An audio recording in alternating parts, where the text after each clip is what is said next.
নমস্কার বন্ধুরা, ছোট্ট বাচ্চাদের সুন্দর সুন্দর ড্রয়িং শেখাতে আমার চ্যানেলটিকে অবশ্যই সাবস্ক্রাইব করে নেবেন। তো আজকে খুব সুন্দর একটা দৃশ্য এঁকে দেখাবো।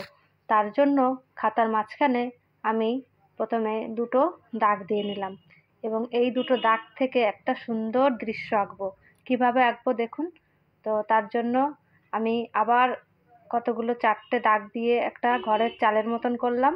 এই দুটো দাগ দিয়ে আমি দুটো সুন্দর ঘর আঁকবো এবং একটা সুন্দর সিনারি। এবার দেখুন আমি সব দাগগুলোকে আস্তে আস্তে জুড়ে দিয়েছি। এবার দেখুন আস্তে আস্তে একটা ঘর, দুটো ঘর হয়ে গেল। আপনারাও আস্তে আস্তে সুন্দর করে আঁকবেন। এবার দেখুন এই ঘরটাও আমার আঁকা হয়ে গেল। এবার নিচের দাগগুলো জুড়ে দিলে সুন্দর দুটো ঘর হয়ে যাবে। তো বন্ধুরা আস্তে আস্তে আঁকবেন, সুন্দর করে দাগগুলো যেন একটু সোজা হয় এবং কালো হয়। এবার আমি ঘরের দুটো দরজা এঁকে দেব এবং আঁকা হয়ে গেলে আমি ছোট ছোট দুটো জানালা এঁকে দেবো এবং তার মাঝখান দিয়ে একটা করে দাগ দিয়ে দেবো। এবার ঘর দুটোর মাঝখানে আমি একটা সুন্দর গাছ এঁকে দেবো।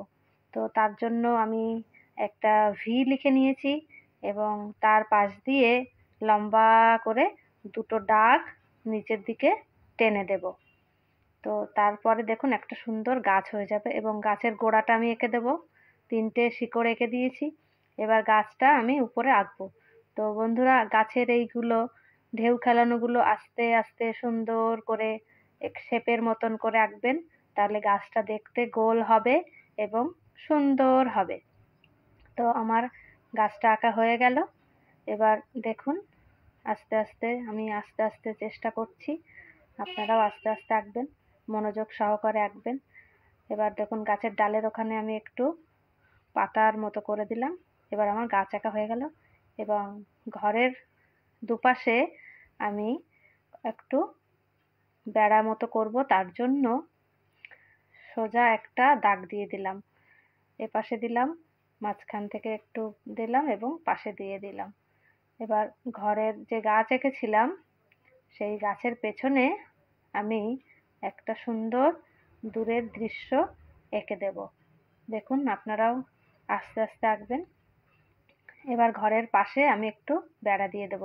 তো আমার যতটুকু জায়গা আছে, যতটুকু দাগ দেওয়া যায় ততটুকুই এঁকেছি। আপনারা ততটুকুই আঁকবেন।